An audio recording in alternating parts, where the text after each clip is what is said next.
Back. Well, while those teenagers are gaining more independence, they still need love, guidance, and parents who have a sense of humor, so important, and parents that can lend an ear for listening. So here to shed some light on how all this can be put into place as the school year begins is psychologist Dr. Trevicia Williams. Hello. Hi, Lisa. Good to see you again. It's good to see you, and always I get something from you. You know, having 2 kids in college and 2 kids in high school, you just always have some great tips. So. What do we need to focus on for back to school? Well, you know, Texas parents, many of them just took advantage of the back to school tax-free weekend shopping, and they got their school supplies and shoes and backpacks and things. But, you know, scholastic success is a combination of not only those material things, but intangible things. I call it an inside-out approach to back-to-school success. Okay. And, intangible things like, you know, parental guidance, support, and love. Also getting ahead of the social factors because kids are coming back off from a long, you know, summer break. Yeah. And so getting, you know, setting those rules, establishing those rules at home right from the beginning is important. And then also making sure that they're on track with other things that they need to do. Right. Yeah. Okay, so let's talk about parental guidance for a second because, you know, parents get pretty crazy when it's back to school too. We got a lot of things going on. Plus, we've got our regular jobs and our everyday responsibilities that we have as well.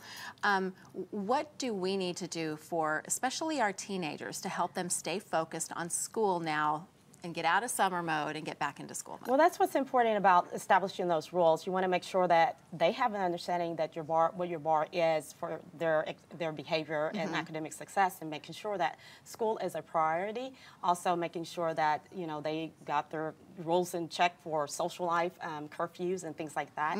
Also easing stress at home and choosing your battles, what you're gonna, you know, the issues you're gonna address and things that are not so important. Don't sweat the small things. We talk about that all the time on the show, how important it is to, and every parent is different, I think, but you do have to choose which ones you really put your foot down with and which ones you just sort of let go. And what's key there is choosing things that are on the level of safety and importance. And then last thing that I wanted to talk about was making sure that you make the problem-solving situation a team effort.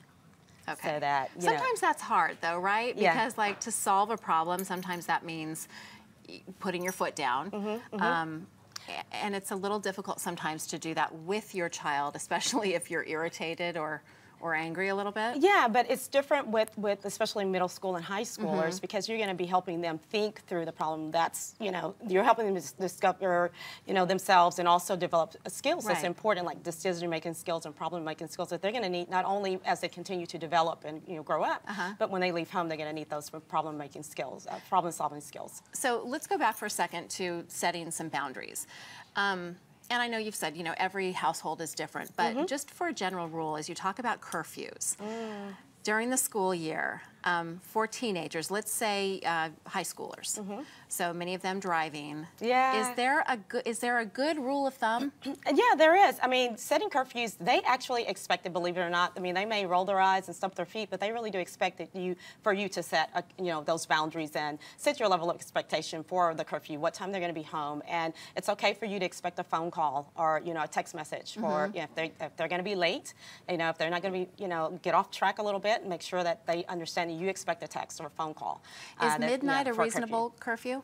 I wouldn't say for during the week, especially if you're going back to school. But weekends, you know, that's up to every parent. Every home has their own set of rules, and so it's really up to the parents. But definitely, it's going to get less and less as they're going back to school. You're not going to, you know, they need to understand they're not going to be spending as much time with their friends as they were during the summer. And maybe the busier kids are with extracurricular activities like sports.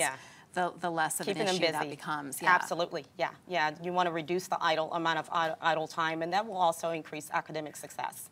And do you recommend, like, writing kind of these guidelines down on like a family board where everybody can see it and everyone knows? Or I just think sitting down at the kitchen table and having a conversation before school starts and getting an understanding of what, you know, as a parent, what your level of expectation is for behaviorally, you know, behavior-wise, and what you expect for, you know, what the consequences are going to be if they don't, you know, behave in a certain way. And that's a whole other topic, isn't it? The consequences and how to stick to them. Well, because you've set, and setting these parameters factors up front, you know, there are no surprises when it happens. So it's like, and you're not going to be changing on them midstream, you know, because it's something else that's important to back to school success and success at home is that they expect for you to be consistent.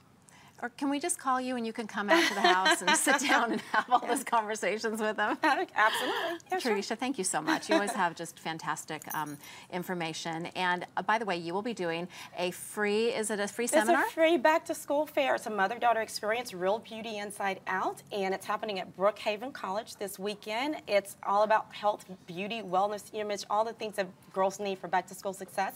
And I'm doing my signature I Love You But I Can't Stand You Right Now seminar from noon to 4.